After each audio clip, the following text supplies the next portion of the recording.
Hi everyone, welcome back to another video from Wake&Tech.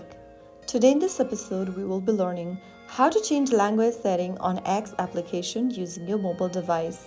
If you want to change the language setting in your X app, launch Open X application on your smartphone and from the home page, click on your profile picture at the top right corner. Once you open up this expanded menu, scroll down and look for Settings and Privacy and tap on it. Under Settings, you will see Accessibility, Display and Language option. Tap on it and then click on Languages. Now select Content Languages and from the menu that pops up, go ahead and toggle on the language menu that you want to include in the post provided by X. And once you've done enough, click on Done at the bottom. So basically you can just toggle on all the languages you want, and after clicking on Done, X will show content in all selected language on your feed.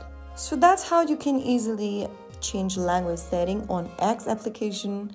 Now your X feed will include in all the languages you selected. You won't miss out anything from your favorite creators around the world. If you found the video helpful, don't forget to like, share and subscribe to the channel. I will be back again in the next video.